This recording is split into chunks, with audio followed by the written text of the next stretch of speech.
not only a sitting MP, MP for Islington North, and has a parliamentary career that stretches over 30 years. He's also chairman of the chair of the National Stop the War Coalition, patron of the Palestine Solidarity Campaign.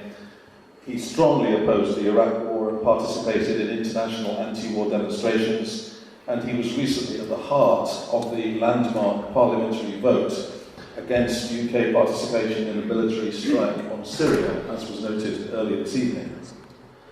And as Jeremy has been quoted as saying, I'm sure he has said it, quote, "You do not bomb people to bring about peace." And in that context, let us also note that Jeremy is the National Vice Chair of CND.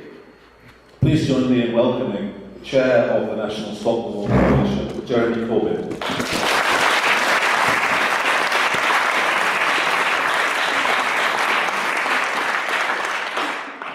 Mind if I stand? I just feel more comfortable that way. Is that all right? Can you all hear me okay? Yeah. First of all, big thank you for inviting us along here this evening.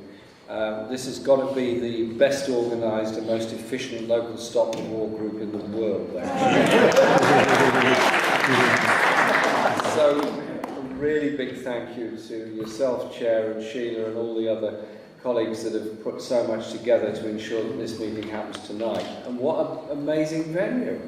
I couldn't believe it walking up the path there. They all strode on without even looking. I stopped to take a picture. It's got something homely and attractive about the light coming out of this lovely old building, and we're coming here together to discuss something with a sense of common purpose about it. It's bringing us together. Is that okay? And also lovely to see Galinda here. Hello. Old friend from North Islington, great community activist. I hope you're shaking things up around here as well. I'm sure you are. So there's an awful lot I could say, and I'll try and keep it within reasonable time, otherwise I'll upset my good friend, the chair on my right here. First thing I want to say is that I am National Chair of the Stop the War Coalition. It wasn't a position I ever wanted or sought. I was heavily lent on to take it on, which I'm very happy to do. It's just have a few other things to do as well. And because I believe very strongly in the importance of having a coalition of peace organisations that can mobilise public opinion and can give everyone a space in which they can discuss a different approach to the way the world looks at things. So we are therefore pretty unprescriptive as an organisation. We couldn't be anything but unprescriptive because of the nature of a coalition of peace organisations. But that doesn't mean we're ineffective. We were founded in 2001, not over Iraq, but over Afghanistan. And I've never forgotten that founding meeting when John Rees and others phoned me up and said, we're putting this idea together to Stop the War Coalition. What do you think about that? I said, oh, sounds like a good idea, let's do that. And he said they were going to hold it at Conway Hall in Red Lion Square. I said, fine, we agreed the date. And then he phoned up a week later and said, do you think are you okay if we go into the large hall there? I said, ooh, sounds a bit risky to me. I don't like small meetings in big halls. I'd rather have big meetings in small halls. And then a few days later, he said, we're going to a friend's house. I said, hang on a minute, this is getting a bit out of hand here. And then eventually we did move it to the friend's house. I had an advice bureau in my constituency, and as soon as that was through, I cycled down there, rushed down there. And the place was absolutely heaving. It was like 3,000 people in the building. Every single room had been taken over for an overflow meeting, and a further overflow meeting was held outside of the bus stop on the Euston Road. And so all of us had to deliver our speeches 6 times throughout the evening. So they got better as they went on. And my best speech was the one at the bus stop at the end of it. But I just felt then, there's something in this, because all the newspapers and all the parliamentary opinion was that the answer to 9/11 is to bomb Afghanistan. Hello? Hang on. Take me through that again. 9/11 is a disaster, obviously. Contemptible, wrong, disaster. So you bomb Afghanistan. And then, of course, once you've done that, what do you do next? You then try and control Afghanistan. You then try and deal with what you believe to be the problem, and so you introduce Bagram Air Base, you introduce Guantanamo Bay, you introduce extraordinary rendition, you introduce the concept of something above and way beyond the law of pursuit of people that you believe to be enemy combatants, something that doesn't exist in international law at all. So you think of all the liberties internationally and international law that's been damaged by the original attack on Afghanistan, then George Bush's absurd axis of evil speech in January 2002, and our own problems where we've passed successions of anti-terror laws through the British Parliament which allow politicians to detain, hold, imprison people under immigration law or any other piece of convenience. We also have house arrest in this country, and we also have the concept of secret courts, which has been built on that. And I have to say, I've made myself incredibly unpopular with a lot of people in Parliament. I voted against every single one of those. Not because I'm in favour of terrorism or bombs on the streets of London. 12 of my constituents were killed on 7/7. Does that mean that we have a greater attack on our civil liberties because it protects us? No, it doesn't. If someone commits a criminal act, use the criminal law against them. Don't set up some kind of secret court scenario which is largely designed to protect the security services from giving any evidence of what they've actually been doing. Hence the latest secret courts thing that went through, because of the amount of compensation they've had to pay out to one Libyan person because he was extraordinarily rendited to Gaddafi, because at that time Tony Blair was playing footsie with Gaddafi, and the whole thing sort of unravels. And so in a democracy, you defend democracy and you defend your civil liberties and you defend the independence of your legal system. One of my people that I really admire most was the former Prime Minister of Norway, Stoltenberg, when after that Breivik attack in Oslo, what was his response? We will fight this thing with humanity and democracy. Big difference from George Bush saying we'll go to war with the whole world because of something that's happened, without ever beginning to think about why that particular thing had come about. We then moved on to the question of Iraq, and George Bush named Iraq as a point of access of evil and said that somehow or other Saddam Hussein and Osama bin Laden were kind of in it all together, and they were part of the same kind of nasty group of nasty people that are trying to do nasty things to the whole world. Well, the only thing I could think of that Saddam Hussein and Osama bin Laden had in common, and it took me a long time to think about this, was they both tried to kill each other at various times in their lives. They had nothing in common whatsoever. They were totally different people in every way, except perhaps brutal in the way they did things. And so we were then told that the important thing was to go to war with Iraq because of the supposed presence of weapons of mass destruction. And now, I am no apologist for Saddam Hussein. Indeed, I recall a very lonely period in the 1980s after the Halabja gas attack. I have a lot of Kurdish people living in my constituency, and there's still are, there's probably more now, living in my constituency. And I felt very keenly about that Halabja attack. I raised the question many times in Parliament, and the use of chemical weapons and Britain's trade with Iraq and arms supplies to Iraq and all the rest of it. You know what I was told? Be a bit careful on this one. There's a very important market for us in Iraq for weapons. This was 1988. Halabja happened, and we had many meetings with Foreign Office ministers, and Bruce Kent and I went to every embassy of Security Council members to raise the issue about chemical weapons and so on. And Britain took part in the Baghdad Arms Fair in 1989, just a year after Halabja. And that was only a year before the start of the Gulf War. And so when you start into the arms trade and all the commercial interests that go there, human rights, humanity, legal systems go out of the window because the other factor takes over. And I think we need to think about that in terms of our own national narrative and what happens in the longer term about our own foreign and defence policies. Now, the vote in Parliament on Syria a few weeks ago didn't all happen overnight, obviously. And during that debate, and at the end of it, I wasn't confident we were going to win the vote until it actually happened, actually. I was doing sums on the backs of bits of paper all day, so, you know, is he going to be here, is she going to be here, will they be late, will the train be cancelled, all that kind of thing, because it all comes down to those kind of calculations as well as the larger picture of the debate. And eventually, you know the result as well as I do.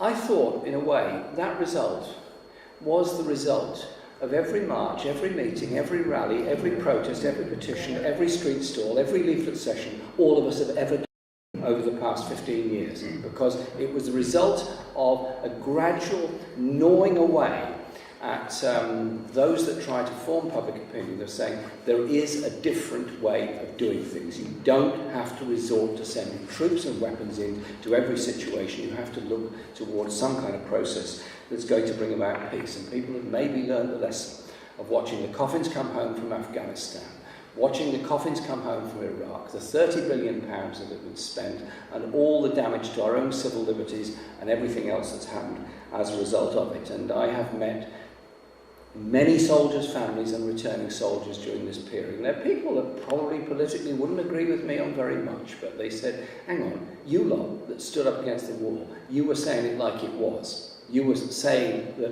what a disaster and a danger this thing is. But the Syria vote was also preceded, if you remember, by earlier this year there was starting to be big pressure of sending arms to the opposition. And a number of us in all parties, Labour, Liberal Democrat, Conservative, National, and so on, raised objections to the sending of arms for a number of reasons. One is, what arms are you going to send? Who are you going to send them to? What's going to happen to them when they get there? And what's going to be the effect in the war? And these objections were quite strong by a group of us from both parties, or all parties. And we continually raised them. And then there was a question that the government might send them in August, because that's when the EU arms embargo expired, and not consult Parliament in so doing. And so we raised objections with the Speaker and tried to amend parliamentary standing orders so that Parliament could be recalled by a group of MPs rather than the Speaker on the request from the Prime Minister. A very big difference if that ever comes back. It may well. And we then managed to force a backbench debate for one day on the subject, which we put a motion down saying that there should be no arms supplied without a specific parliamentary vote and endorsement before any arms will be supplied. We put it in those terms to get the largest number of support. And we came to the decision itself, and there was hardly anyone prepared to oppose our motion, but we were still very keen to get it on the record as a voted motion of the British Parliament saying exactly that. So I had this very embarrassing situation. When we came to the vote, we couldn't find it, as you're probably aware, in Parliament you have to have 2 MPs from each side of the argument to be tellers to count the votes of the rest of the colleagues who are voting. We couldn't find any people to vote and oppose our own motion.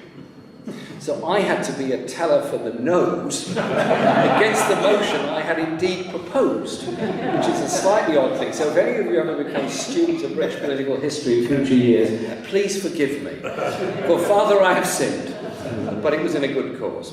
And we duly won the vote with only one MP voting that we should supply arms to Syria, the Syrian opposition straight away. And during that debate, there were some quite funny moments. Somebody put the obvious question. You're going to send these arms. Which group? Who's going to get them? Where are they going to be used? And how are you going to make sure they're delivered to the appropriate, responsible group of opponents rather than the irresponsible group of opponents? So somebody, another MP intervened and said, I've got a really good idea. I said, what's that? We could send the army to deliver them and they could monitor the use of them. You then realise you're reaching the levels of absurdity in this particular debate. And so the House was then recalled, and David Cameron proposed a motion that we did, which was essentially that we should join with the US in selective bombardment of the targets of the chemical weapons usage. Very unclear about what you're going to do after that. Who do you bomb? What do you destroy? What do you take out? And also, something tells me that if the place is full of canisters of sarin gas, it's not a very clever idea to bomb it. Because Quite simply, where's the gas going to go? If you want to think about that, the bombing of southern Iraq during the Gulf War did lead to an awful lot of horrible residues which are still causing cancers and destruction for the people in southern Iraq all these years after the Gulf War, 20 years after the Gulf War. And the debate went on, and the parliamentary vote was what it was. Now, sometimes in the midst of a historical change, it's not so obvious that you are. I think there's something highly significant about this. The British Parliament said no to a government request to go into a war situation and instead said, find another way of doing it. I'm not here to defend President Assad. I'm not here to defend the use of chemical weapons under any circumstances. I condemn it in Syria. I condemned it in Iraq. I condemned it in Fallujah. I condemn the use of depleted uranium. I condemn the use of white phosphorus against the Palestinian people. It's all equally bad and equally wrong. We've got to, and if we're serious about it, then we'd ban depleted uranium, we'd ban white phosphorus, and we would ban those weapons that do that sort of thing. So let's put that there. And in doing that, I'm not saying it had the massive effect in the USA, but it did have an effect. And so the US Congress, the House rather, more than the Senate, was giving Obama a lot of trouble. So he didn't push the motion, didn't recall the Congress early as he was trying to do. And instead, they were forced to have a meeting with the Russian foreign minister and move towards, A, the removal of all chemical weapons and put them under international control. And obviously that leads on then to having some completely different process in the region. Now, maybe our campaigning and our vote was a part of that process that brought about the fact that Russians and Americans were forced to meet in Geneva, and the Geneva II conference may well take place. I hope it does. But unless you resolve a war, as you were saying, Dan, by a political process, then you've achieved nothing. And that means there has to be a conference. But there has to be a conference that brings in all the players. Now, the obvious players, clearly, Syrian government, clearly Syrian opposition groups, be they, quotes, jihadists, unquotes, be they some other form of group, Iran as an important neighbour, Qatar and Saudi Arabia, which are pouring vast amounts of money and weapons into some of the opposition groups, and the US obviously, and the European Union, and so on. And so there has to be those talks. 100,000 people have already died in this terrible war. 2 million people are refugees. And there's something about refugees in the Middle East that I find quite terrifying, actually. I went to Syria 4 years ago, I think it was. And I went there because there was a very large group of Palestinian refugees stuck on no man's land between Iraq and Syria. Literally in the middle of the desert, hundreds of miles from anywhere. It took 6 hours to drive there from Damascus to get to this spot, just through complete desert. It was winter time, so it was very wet, very unpleasant. The sandstorm was very cold as well. And this group of about 1,000 Palestinian refugees had been driven out of Iraq because the new forces in Iraq had decided that these poor people were somehow the allies of Saddam Hussein. They weren't. They were Palestinians who wanted to live. And they were living in these horrible tents, which many had been burnt down because they were using gas fires to try and heat them. And that set fire to the tent. They couldn't get out in time, so they were burnt to death in the tents. It was a horrible situation. And they weren't being allowed into Syria, and they weren't being allowed back into Iraq. And so the UN were providing food and water, but that was about it. And so a group of us, a small delegation, just went there to see. And then I sat in these tents talking to these Palestinians, and they told me their family story. Came from Haifa, went to Gaza, went to one of the Gulf states, ended up in Iraq, now would go to Syria.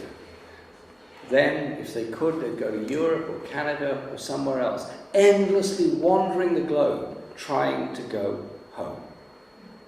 And that's surely the story of the Palestinian people. And so in all these discussions, let's not forget the way in which the Palestinian people have been treated, their wish, their recognition, their justice and their peace, which comes as part of this whole process. Anyway, there was a good ending in a limited way to that particular story, in that The Syrian government did allow them in. We did manage to extract some more money from the UN to pay for them, and they were given places to go. And so, at a temporary, immediate level, it was, I suppose, a relatively good story. But that is the problem of the whole region. Massive numbers of refugees who live in Lebanon, live in Jordan, live in Egypt, and all the other countries. Now then, where does this go to next? The question of nuclear weapons and Iran in the region are very, very important. I attended the Nuclear Non-Proliferation Treaty Review Conference. I've been to a lot of Nuclear Non-Proliferation Treaty Review conferences. The most important one said a declaration wanting a nuclear weapons-free Middle East. Good. How do you achieve that? You achieve that by using the power of the Nuclear Non-Proliferation Treaty to bring the nuclear powers together. The problem is the NPT has 5 declared weapon states: France, Russia, China, Britain and the USA. And there are a number of other states around the world that either have nuclear weapons or are trying to develop them, such as India, Pakistan and North Korea, and Israel, which definitely has nuclear weapons, and Iran, which, depending on who you believe, is trying to develop them or is not trying to develop them. And the NPT decided they would set up a nuclear weapons-free Middle East conference that would include both Israel and Iran. It was usually held in Helsinki, and it was never held, and it still hasn't been held. And because it's never been held, Egypt has then dropped out of the Nuclear Non-Proliferation Treaty, as have a number of other countries. The situation is very dangerous. Unless there is real movement to bring about a nuclear weapons-free Middle East, then Egypt could develop nuclear weapons, Saudi Arabia could develop nuclear weapons. Anyone that's got nuclear power would not find it difficult to develop nuclear weapons. And with the level of armaments available in Saudi Arabia and other countries, that have the delivery system to go with it as well. And so, whilst I do not think that Iran should have nuclear weapons, I don't think Israel should have nuclear weapons either. And there has to be a process that brings about peace and disarmament. Now, the election of President Rouhani in Iran is a very interesting step forward. And his statements at the UN were very interesting as well.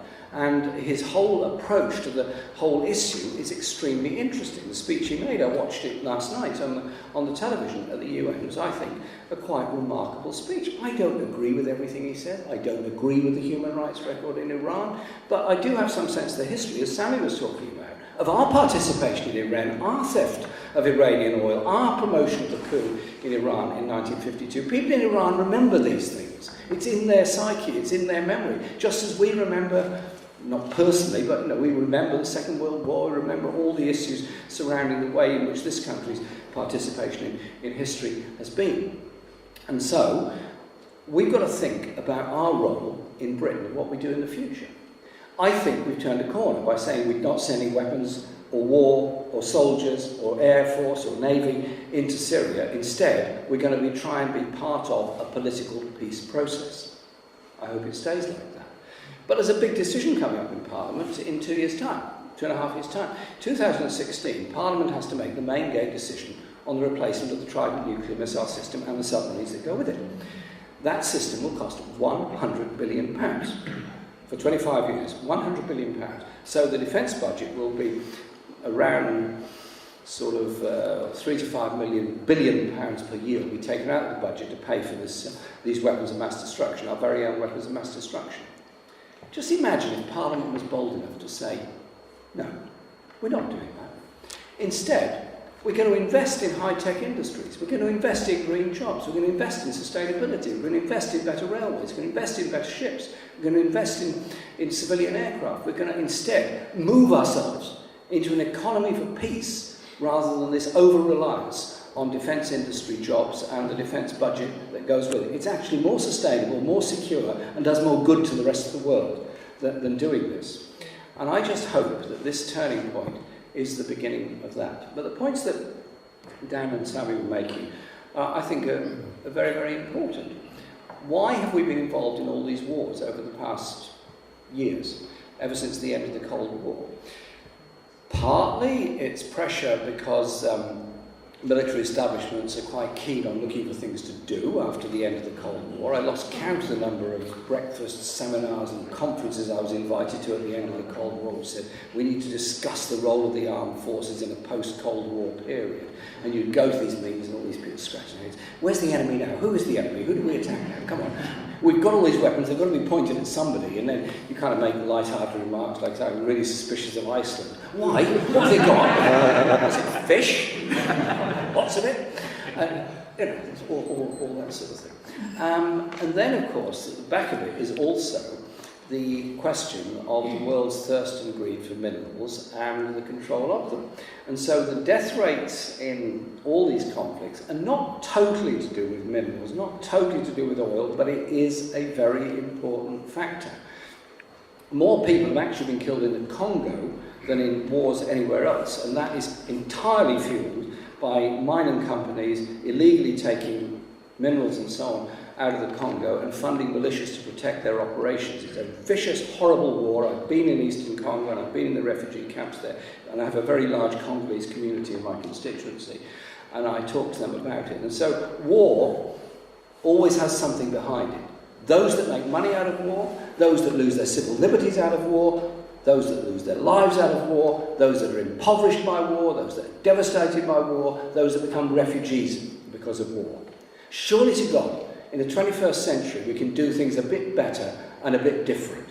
So when we marched against the Afghanistan war in 2001, when 2 million of us took to the streets on that great day, February the 15th, 2003, and showed our opposition to it, and the way that 600 cities around the world had demonstrations against that war. I mean, I had the pleasure, it was a pleasure actually, of speaking at the London demonstration and then getting an overnight flight to New York and then getting another flight from there to San Francisco and then going to speak at a San Francisco rally the following afternoon. I was a bit tired and I couldn't quite remember where I was, but the speech was okay, I think. And we had there Bonnie Ray and a number of other people speaking, Joan Baez and others, incredible feeling. You just suddenly felt, hang on, there are people all around the world who are serious that they're not going to go to war. Okay, we didn't stop that war. I do think we stopped an immediate attack on Iran. I do think we've stopped our participation in the Syrian war. I do think we've changed the public psyche and the national psyche and the thinking in this country that we have to recognise what we are. A small island of 65 million people on the northwest coast of Europe. Do we need weapons to reach the whole world? No. Do we need nuclear weapons? No. Do we need to make a contribution to world poverty, to the sanitation crisis, to all the crises that exist around the world, the real causes of war? Yes, we do, and yes, we must, as we must invest in our own health services, education, and everything else. And so I just feel that all that we've done has made an enormous contribution. This is not a time for self-satisfaction, sitting back and patting ourselves on the back. Now is a time to go out there, campaign for peace, campaign against the replacement of the Trident nuclear missile system, and campaign for a foreign policy based on peace, respect, disarmament and human rights, not on invasion, control and theft and greed and taking. That surely will make us a stronger country and a stronger people as a result of that. And I thank you very much for supporting Scotland.